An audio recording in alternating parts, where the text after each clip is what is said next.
Hey, what's going on? Welcome to Built for the Stage podcast. This is Joe Roscoe, founder and host of Built for the Stage, Broadway's #1 fitness platform.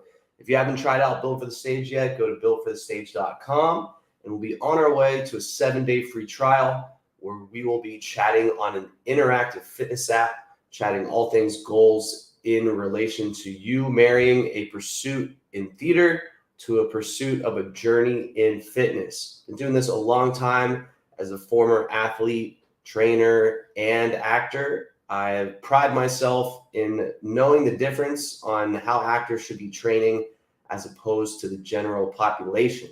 So if you're just out there doing group classes or pedaling away on a spin bike, hit me up. Got some information for you. All right, enough of that.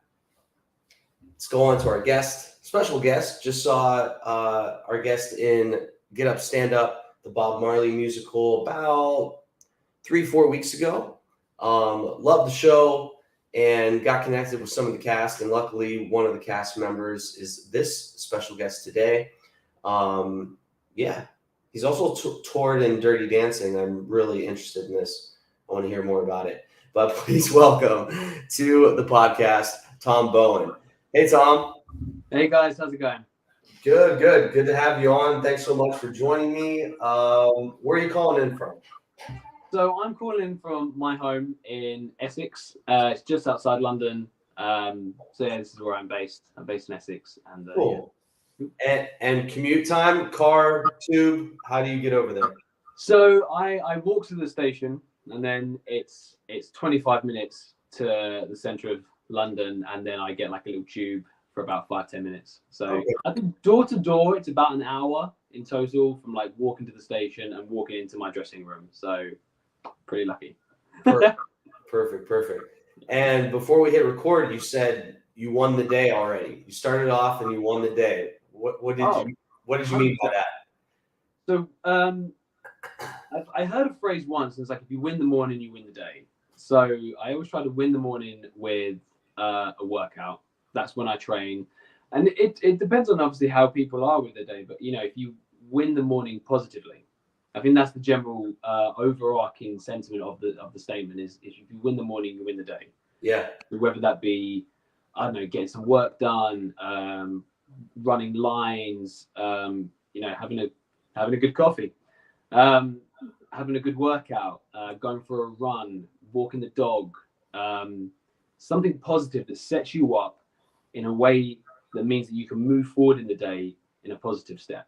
Yeah, win the day. Love it. When you started training, what came first? Was it your acting that led to you wanting to get into fitness training, or was it vice versa? How did that happen? No, definitely was acting first. Acting came first. I wanted to be an actor when I was about 6. So it's hard to get a gym membership when you're 6. No, I was at drama school. I was at drama school, and I would get to the gym early. There was a gym about 30-second walk from the front door of our college. So I'd go there first thing in the morning. And anyway, I'd often beat the person who would own the gym. And he was this big bodybuilder guy, and he was massive and, proper geezer-like. And he went, "Look, Tom, if I cut you a key, you open up, sign yourself in, I'll pay you from 6 a.m. till 8 when I went and started college." And he goes, "That means I get an extra hour in bed." And after, he's like, "You're so consistent. You're so here all the time." And then, that was about 6 months into my drama school first year. So then I did that all the way through my 3 years at drama school. And so, yeah, like it was kind of serendipitous that I went to drama school and then found the physical side of it as well. And then, there are a lot of our drama teachers and stuff like that who were very much like, because it was quite dance based where I went, often the lads always lifting the girls and stuff like that. So having a knowledge of how how to brace yourself properly, and using your upper body strength in a way that benefits the entire piece. Yeah. So that helped massively. So yeah, and then I found myself, because I was in the gym and I found myself working out hard and stuff like that, I was more capable of that. I ended up getting ahead of people who would, because I never danced like up until I was 19, and that's when I went to drama school, and I'd never danced a day in my life. I was useless. Day one, I was laughed at so much. It was hilarious. I wish there were videos of it because it was quite embarrassing.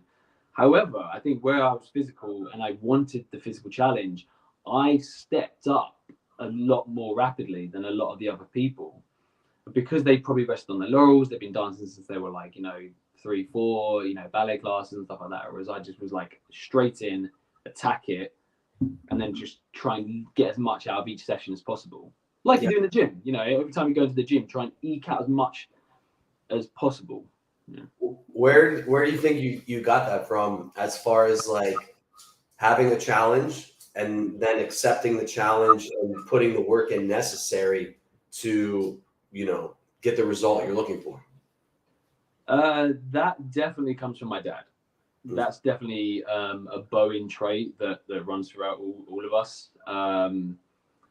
It's just something that my dad was all he ever wanted to do in his entire life was be a bricklayer. And he was like, he always, and I say to everyone, he said to me, and I remember it so clearly, he's like, look, Tom, I don't want to make houses. I want to make homes. So every brick I lay is got to be perfect. Every set, every course, every one of it has got to be perfect. 100% standard, 100% of the time. There's a lot of pressure, obviously. And, I think that was where the kind of, if he put a challenge in, it was always go full, go into it, go 100%. Like, and even rugby at school and stuff like that, like it was always 100% in. If you're not, as soon as that whistle blows in the first kick out, if you don't go in 100%, you're instantly on the back foot. And if you're on the back foot, God, you got to drag it up. So if you attack straight away, 100%, and eke out every little bit of it, perfection. And when it's like perfection, it doesn't have to be this kind of everything has to be good. It's just a brick. It can be really baby. It can be really minute. So whatever you're focusing on straight in front of you, that's got to be perfect. So I think that's probably where it came from. Definitely my dad. Did you grow up with your dad saying constantly, Tom, brick by brick? I wish he did. No, to be fair, like he was quite a stoic geezer, really, my dad. So he would get in. So his day started at 4, pretty much every day. Well, and I say like him and my mum would start. My dad was very much that generation where my mum prepared the breakfast, and so my mum was up as much as he was as well. And by the time he got home, because he was, he'd drive into London, he'd be laying marble, he'd be doing a lot of York stone, a lot of brick and stuff, a lot of heavy materials. He would often just kind of get home, collapse, just or if he did have a bit of time, he'd go down the pub. So he always gave himself time to kind of decompress in the day, as well as spending time with us as kids and stuff like that. So yeah, got it. I wish, it'd be quite cool if he did with something, brick by brick. But yeah, he doesn't. He was very much just like, you making sure you get. And again, even he was like, he'd always ask me and my brother, have you asked the teacher enough questions? At school. So that would be one of the always things he'd always kind of tell us and stuff. Are you asking enough questions? Are you asking enough? Are you getting enough out of the teacher? Is the teacher getting enough out of you? Are you contributing to the class and stuff like that? Like, that's kind of what he cared of. I think that's great advice. My dad, growing up as well, always was saying, never be afraid to ask. And so much of my success in life has been just not having that fear of, oh, are they going to say no, or are they going to judge me, or whatever? Yeah, totally. Yeah. There are silly questions, but there are no dumb questions. Sure. There's always, I think the only dumb question is the question you have to repeat. you know, that if you've got to keep repeating the same questions, stuff like that, you're not listening. And that's another thing. Alan Rickman, legend.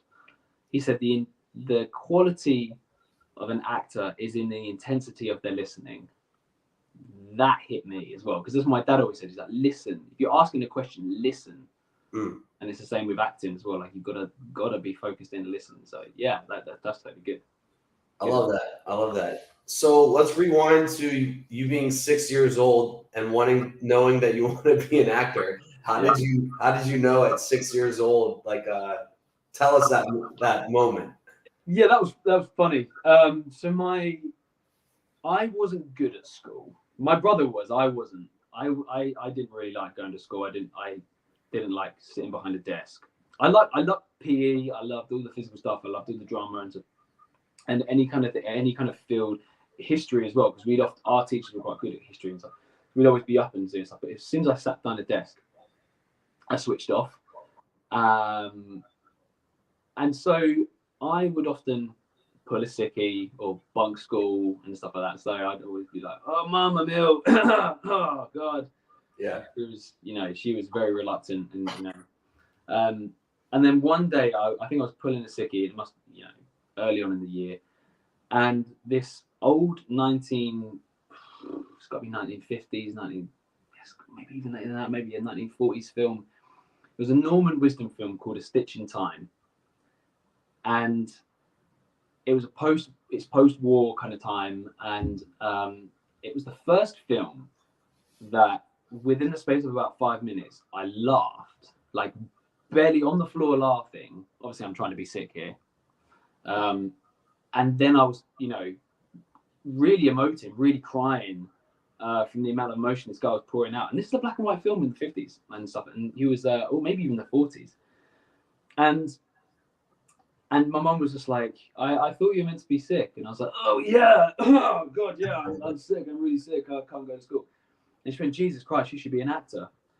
And I was like, you're an idiot at that time. Is that what he's doing on there? And my mum was like, yeah, that's what actors do, is they do these films and stuff like that in the Pinewood Studios. And I was like, okay, that's what I want to dedicate my life to. If I'm going to spend 60, 70, 80, hopefully, years working, that's what I want to be doing. Yeah. That was kind of, that was it. That was the light bulb moment for me. Wow. All right. So how long did you sit on that? Like, did she put you into acting classes, or how long was it until you started enrolling into some type of training? Yeah, I don't think it was that long. I think it must have been a couple of years. I think they wanted me to get, to get into secondary school. I believe, I must have been in secondary school, which I suppose is high school for over in the States. I think it must have been about then. My parents were they're bricklayers, they're working class, and my mum and dad were very much like, we have got no idea. However, they did say, there's the library, find stuff out yourself. The internet was very young at that point. It was still dial up. But yeah, somehow my mum found, like, reading the local paper, the local kind of, town magazine. She found a little advertisement about this kind of stage school. And so she went over there, like, in the allotted time and talked to the teacher and stuff. And then a couple of weeks later, I went over there with her and stuff. And that guy kind of took me under his wing, taught me, little acting classes and stuff. And I was really shy as a kid. Like, I was, I was scrawny, I was bullied and stuff like that. So I didn't have much confidence. And then I found this place where people were very similar to me. And also, I found this love of creating and creativity. And there was this group of people who were just a bit out there. And, improvisation was like a daily thing with us. And all of a sudden I found this group of friends that I just clicked with. And I was like, this is cool. Yeah, let's do this, once, twice a week. And that was my thing. And then still, like, at school, like, I think because I was very good at, I was very good at getting up and doing stuff like that. The sports and the kind of teachers as well kind of clicked with me as well. So it was like the love of sport and and performance was quite good and stuff like that. And again, Yeah. my brother was hugely influential when it comes to physical activity. That's just who he was, and so like I had to follow in his footsteps as well, because he kind of set this reputation as, are you James Bowen's little brother? And I was like, yeah. And they're like, oh, we expect good things from you. And I was like, oh crap, challenge accepted. Yeah. Yeah. How did you balance the two? Growing up, I also was involved with sports and theater. Yeah, how did you balance it? And were the people around you supportive of that balance? Because I know looking back on it, for me, I was lucky to have directors or coaches that were like, "Oh, you got to go to rehearsal. Okay, that's okay. You got to go to practice. Okay, that's okay." Like, how did you, balance the two? It balanced itself out very naturally, very luckily actually. Those quite a lot of the kind of rehearsals or practice and stuff like that for the acting was on a Saturday or a Sunday. The class was on, it must have been like a Tuesday evening, so it was after school. So when I was in school, all the kind of practice was just 100% on the physical side, and you know, wasn't always that great because I was such a scrawny little, you know, weedy kid, but Yeah. I gave it everything I could. So yeah, that was interesting. And then Okay, so you brought up a few times that you grew up pretty skinny or lean. When did you start to transform your aesthetic? In college? Yeah, definitely. It would have been college. It would have been drama school. So when I was 19. How did you learn to train? Who taught you how to train? It must be this generation of. I must be one of the last generations, and probably you're probably the same yourself. The last generation of reading books and reading magazines and whatever internet I did have on my phone at the time. I think I had like 1 gig, which says everything about like the way we've advanced now. Like I've got an unlimited data plan now, and like I had probably the time I needed it the most, I had 1 gig. Yeah. Unless I was connected to Wi-Fi or internet and stuff like that. So I remember there was, what's his name? Scott Herman, A bodybuilder? the bodybuilder. He had like YouTube channels and he had like fitness. He was like, oh, this is the chest routine, and then he had like a chest and triceps routine and a back, and you know, I'd always kind of write them down on a little piece of paper, fold that piece of paper in the back pocket, and get to the gym and okay, yeah, 5 sets of this, or you know, whatever. Yeah. And because I was at college, I did all the mistakes at the beginning of my lifting career, like my lifting time. And now I think I'm much better and I'm much more clued up now. Like looking back, like I wasted probably like 3 years just not eating right. You know, I was low carbohydrate. I was almost keto for about 3 years. I was keto, and definitely not eating enough. And definitely not eating enough fats. Like it was just like protein, the protein shake, and then whatever kind of porridge in the morning. So definitely not getting enough carbohydrates in, and so literally all the mistakes. And I think when I came out of college, and then I discovered more advanced people and more advice about nutrition and how important carbohydrates were to an overall physique. I then went back to college to teach about 7 months later. What the hell? I can't remember. And then one of the teachers was like, "Geez, you're massive," and I was like, "Yeah, I discovered eating." Right. So yeah, that I learned by all the stupid mistakes and lifting too heavy too quickly. Luckily, I never got injured somehow. So yeah, like, do all the mistakes first, and mistakes are your best teacher. I see people down the gym now, and they're like, I saw one guy today, and he must have been about 18, 19, how old it was, and he probably was on so like restricted just curls. He was just curling for about 40 minutes, and I got my full like chest and shoulder workout in, and like my entire I'd probably say like 80% of my push workout. I probably got that in while he was still curling. Yeah. And like, he was curling like 24 kilos aside, really bad rep range, just grunting them out. And I was like, you know what? This is actually probably quite good for you, because you're going to learn that eventually that's not going to be the most conducive way of making great arms and stuff like that. And yeah, he had great biceps, you know, but the rest of his physique was pretty rubbish. Right. Yeah, I wanted to ask because I saw on your Instagram like you have a story highlight of some of your training and the way you squat and set your back, and yeah, it looks really good. So I just wanted to shout you out there and thank you for saying that you need to eat.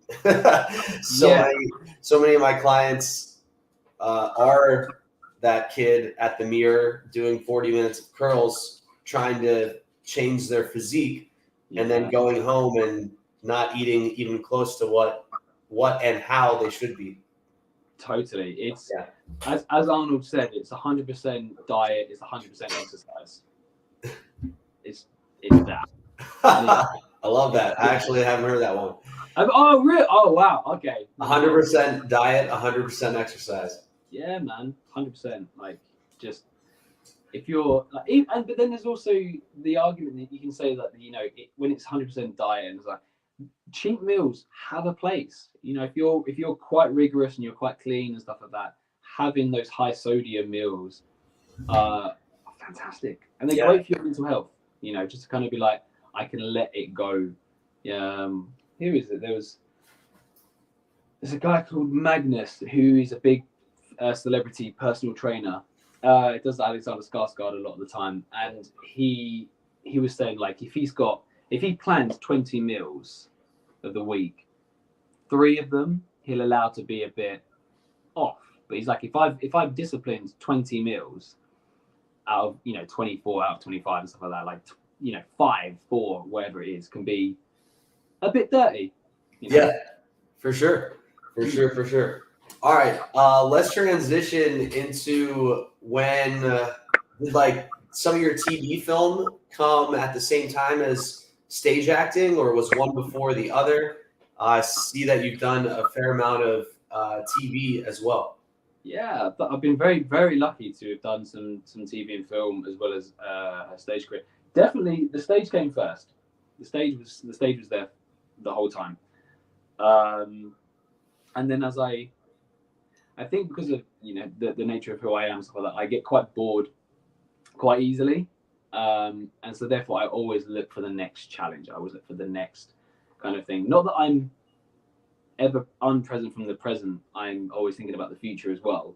Don't think too much in the future. Be in reality right now and focus on that. However, I've always been accepting the fact that this is such a weird time to be a performer, and performing is weird. So embrace that weirdness by trying to find as many facets of the art form as possible, whether that be the way that you interact with the DOP on set. You might even be how to interact with the first AD or the first assistant director. How you then react with a resident director in a musical. You're going to learn something from everyone, and that always excited me, and that got me into kind of the difference. I had this one experience with we were doing a night shoot on a pilot for something, and we're trying to get this shot, and my character gets punched down onto the cold concrete, and we prepped this this pilot in summer, and they were like, we want you in a t-shirt, tie, you look beefy, but you do get my character gets beaten basically, and then he gets the upper hand later in the fight and stuff. So it was always kind of like underdog story. And then we shot it in mid-November, so it was freezing. So there I am in this t-shirt on this cold concrete floor, trying to get this shot. And the shot was, the director came over and the shot was, he's like, okay, so you've just been punched to the floor, and I need you to look over to see him kind of going towards your brother, and is gonna shoot him in the back of the head, and and you know, he's trying to give him this whole speech like, you know, your side of, you know, your mouth is filling with blood, and it's like, you know, you're a bit out, but you're still in the fight, and you know, I need to see that. And we were going. I'm trying to walk through all these steps and stuff like that, and all the directions. Then the director of photography, he went, look to the bottom left corner of the lens, then look through it to the other side, count to 3, give a huff, and then push off. Did that, got the take. It was that literally. It was like, instead of thinking so much about what the character is, just think about what the shot requires, and then give that to the DOP. And the director was like, "Oh my god, it was full of amazing acting." And me and the director of photography were just like, just keep it simple. It was like we were overcomplicating it. And then the director of photography he just simplified it in like 3 beats. Yeah. And then we got it. And yeah, so that's always been a part of being an actor and stuff. And that you don't always get that with stage work. You know, because the medium, the visual is so big, because it's got to fill a 900 seat, 1,000 seat theater, and 1,000 people need to see it. It's got to be a lot bigger. Whereas a camera that's 6 inches from your face doesn't need the hugest of performances. So, and I think the difference between reeling it in and letting it go, that's always been really interesting for me as a yeah. And the horseback riding and the swashbuckling, this came on your own or came through some projects? So that was really weird. So so again, it's always the thing of how can I make my CV look as trustworthy as possible. So a director will go, you know what, I've got no reason not to hire this guy. You know, let's give him a chance. Lockdown just happened, so all performances, everything's shut. Everyone's losing money. You know, just survive the time. And I sit there and thought, how can I make myself as good as an actor as possible in this spare time while I've got the downtime? So, you know, I'm doing my running, I'm doing all, you know, body weight stuff and any kind of physical activity as possible. And then I thought to myself, right, we're watching all these TV series, all these Netflix series, and there's always this, you know, they're repeating all these old stuff. And, you know, I'm talking to my agent, you know, what's happening in the industry, what's going on. And he was like, you know, what can you do to bolster your CV whilst no one's working? And we're watching TV once, and then we watched this new series. Well, we binged watched The Last Kingdom, which is that Viking series, written by Bernard Cornwell, and we binged watched that, and every single one of the actors horse riding, every actor, you know. Then we watched The Outlaw King with Chris Pine.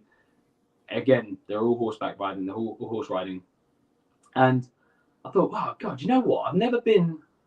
I'd been on a horse donkeys years ago, and I was like, do you know what? That'd be great to get some qualifications in horse riding, so that when you know, these, you know, I've got quite a Viking esque. I've got quite a Scandinavian. I'm blonde and blue eyes. It's quite a Scandinavian look. I'm confident with stage combat and sword fighting. I was like, you know what? It would be great if I just bolstered that with a bit of horse riding and get those qualifications somehow. So I go on to Spotlight, and I just search through all the accredited, anything that Spotlight would recommend or would recognize as a something to have on the CV. And I find this one that just says swashbuckling. So I just called the guy and just said, hey man, how do you get your horse riding qualification? And he was like, oh, that's with this lady in Cornwall. And I was like, oh, okay, Cornwall. How's that been hit with COVID? I mean, it's not really down here and stuff like that because it's quite sparsely populated. And obviously this is still the time you can't really travel. And I was like, well, I'm in Essex, so whenever there's a restriction lift, I want to come down and just spend some time. So I called this lady, and again, it was very similar. So it was like, what kind of accommodation do you have? And she was like, don't worry, we're fully accommodated. So you can stay in like this shepherd's hut. There's a log burner there that you can, cook off of and make a cup of tea in the morning. Really, really old school. And she was like, you can stay here as long as you like. And I said, okay, how long and how much would it be for me to get my level 1 and my level 2 horse riding qualification with you? I think that's pretty doable to get, I don't want to just come down there and get one qualification. If I'm going to come all that way, I want to get at least 2. And she went, right, you're going to need at least 4 days. So she was plus the accommodation, plus the horse riding, plus the accreditation, plus everything else and the exams. I think she said like 500 quid. And I went, deal. Yeah. Just do it. It's 500 quid, especially when I wasn't earning. That was huge for me. And I was like, God, that's a bit of a risk. However, talking to my girlfriend about it and my family, and they were like, just do it. Just go and just get something on your CV that's that based and get training and get, be as useful as a performer as you could be. So I go down there and I get my British Horse Society level 1, level 2 riding qualifications in 4 days. And prior to that, she was like, you've never ridden a horse, have you? And I was like, well, as a kid, I'd, been on the back of a horse. But she was like, no, you've never ridden a horse. She was very blunt. But she opened my eyes to everything else that comes with having those qualifications. It's not just about being a Viking on a horse or a knight in shining armor in Game of Thrones. She was like, what if you're the vet who goes in and has to do an examination on it? So there might be something, I don't know, there's vet programs and stuff like that. And we've got a TV series down here called Emmerdale, which is set on a farm. It's farm-based animals, stuff like that. And it's like, there's always horses and stuff. And so you never know, you might be playing a vet or you might be playing a squire or, the kind of, or just generally just how to hold a horse and how to interact with a horse on set. Because horses are scared of everything, period. Like there is no calm horse on a set because there's just people are dropping things, banging things, they're throwing up lights freak out a horse because they don't know what it is. And Jane, the person who trained me, Jane, she was like, anyone can rile up a horse to do a rear up and do these really great sword stuff. Like anyone can rile up a horse. It takes a master to keep a horse calm. And that was huge. When she was like, there I was like holding this horse's head and feeling the horse trust me enough to kind of tuck itself into me was a really like life-changing moment for me. And that was so very cool, really cool. So and so that was an experience that as an actor I'll never forget that.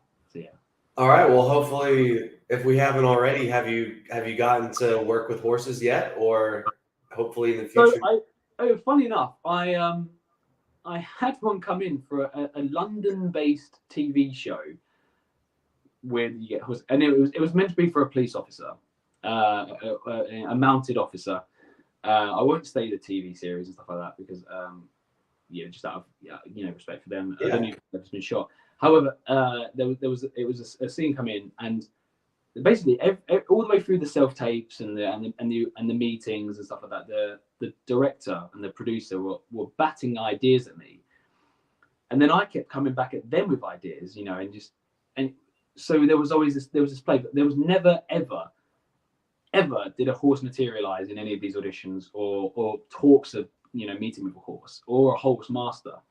It was always just figuratively with people. So, and they kept on asking me, so what level can you fall off a horse? And I was like, well, ideally horse riders don't like to fall off horses because it freaks out the horse. However, we can control a controlled fall, or we can go back off a horse, or I was like, I said to her, the team, I said, whatever you want me to do, I will disappear to where I learned to ride horses, and the person who taught me how to ride, she will teach me the proper way. Because if you've got the 6 foot by 8 foot mats that you've got to land on, you've got to start falling off the horse 20 to 30 meters beforehand. So you've got to start going when there's concrete on the ground. Yeah. takes some confidence, and I didn't realize that until she was telling me about it and stuff. And I was like, oh god, yeah, I didn't think about that. So it was all these. So yeah, I've been close to using it and stuff, but then I suppose because I'm a London-based actor who also does theatre. But actually, wait a minute. Talking about that, we offered. I got down to the final two for a very, I think it was a post World War One play, and I said to the director, he's like, have you got any ideas or anything for this for the character? And I said, look, hey man, if you think about doing promo for this piece and stuff like that, and it was about a rider, or the character was good around horses, I said, if you want to do promo with a horse, like I can get the horse up here, and I offered him options. And the director was like, oh, don't throw options at me, it's going to confuse us. So it was the way of just being useful, and having, to someone say like, oh, no, how confident are you around horses? And I was like, well, I'm confident enough to get a horse in here. So, that was, yeah. Cool. All right, last question before I let you go. I appreciate your time. We haven't really chatted much about Get Up, Stand Up. What was it like joining the cast? What are a few takeaways from it so far that you've enjoyed? Yeah. So yeah, joining Get Up. So we've only been we might be 2 months into it now. So we're about a month into the shows. So we've just started, and do you know what? It's one of the most exciting shows I've ever been a part of. Like as a musical based thing, it is brilliant to come on stage every day and to work with those actors like David Aubrey, who plays Bob, phenomenal guy, just a phenomenal man. He's really in touch with his like king energy, and yeah, he's a wonderful character. And Cleo, who plays Rita Marley, she just doesn't suck. She just flawless every show, and she hits those notes every show without fail. And it's even I'm nowhere near to be seen on stage at that point. I literally still just sit at the side of the stage and just gawp at just how amazing she is. Yeah. And that show kind of came about really, really weird because my agent phoned me. I was in for we were doing lots of self-tapes, meetings, self-tapes and stuff for TV, film, and I was very, fortunate in that sense. And then out of the blue, he just went, "Oh yeah, Get Up, Stand Up are doing a casting," and I was like, "Okay, yeah, I've been doing for a musical in a while. Let's go in for it and just see what happens." 20 minutes after leaving the first round, they wanted to see me for the second round, so the next day I had to go back, and they gave me scenes, they gave me lines, and I was like, oh, okay, this is fun. Yeah, let's see what happens. And I think taking the pressure off of it just gave me this kind of, I suppose, loose, more kind of approachable vibe and stuff like that. And I suppose also a sense of reliability that I'm just going to, whatever the director asks me and the casting director asks me, I'll just take and just do, in whatever capacity that was. And it was this kind of loose way of directing. It was brilliant. It was such a great it was such a great experience in the casting process that I was like, oh God, if it's this creative in the casting, what's it going to be like when we're in rehearsals? And it was that dialed up to 100 with rehearsals. Like we watched the show, I think, a week into rehearsals, and the person that I was replacing was doing the scene completely different. And I was like, oh, brilliant. This is amazing, because they want to find the different variables in the characters, even if they're very limited. Like I'm not on stage for a huge amount of time. I get 3 great scenes in the show, and every single time we were doing it, we were rehearsing it, and we were rehearsing it really differently. And Clint Dyer in the rehearsals was loving it. And I have a rule now with shows and musicals.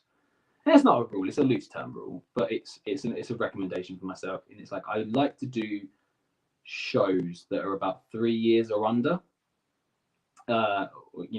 Young shows, because I don't necessarily like to kind of okay, so you come into rehearsal, you come into the room, you stand on 12, you move 33 degrees, and then you say the line with an upward inflection because the actor won't, some of these actors have been in some roles and stuff like that, and that's fair enough. That's everyone's their own journey, and some actors won't listen.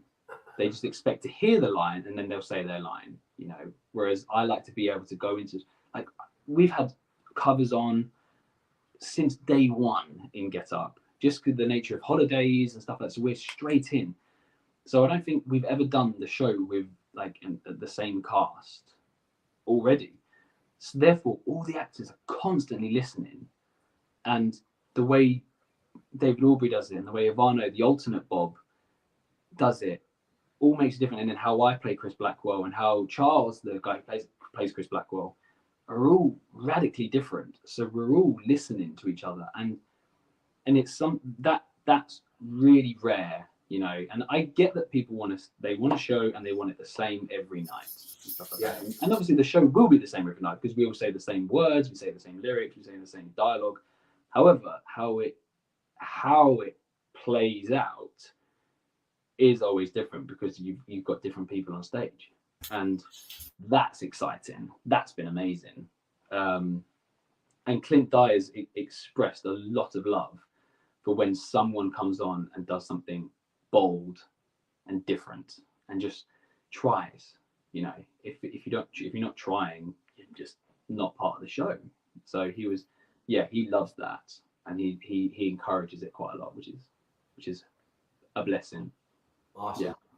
Tom, thanks so much for your time. I appreciate you being on the show. A lot of amazing insight, and gonna definitely send this one over to my clients so they can have a listen. Appreciate your time. No, thank you. I appreciate you inviting me on. Bless you, mate. Thank you. Yeah, it was awesome. All right. I'll see you later. Everyone that's listening, make sure you give Tom a follow, Tom Bowen 91 on Instagram and Twitter. Yeah. Yep, that's the one. Yep. Wild world of Twitter. Oh man, what's gonna happen? Have you heard all of the buzz? No, what's happening? Oh, it's like Elon Musk is the owner. He's laying off a bunch of people. You now can pay an $8 subscription to get your own blue check mark. It's the Wild West in Twitter right now. Well, if people feel they need to pay £8 to get a blue tick, that's and Elon Musk is not going to stop them. So Right. All right, Tom. Hope to connect in the future. I'll talk to you later. Take care, mate. Thank you. Bye. All right, everyone. Tom Bowen. Love that one. That was a great chat right there. I hope you enjoyed it. If you do, make sure you give Tom a follow on the gram, Tom Bowen 91. Until next time, I'm Joe Roscoe. If you want to try that free trial, builtforthestage.com. Actors or athletes, train like one.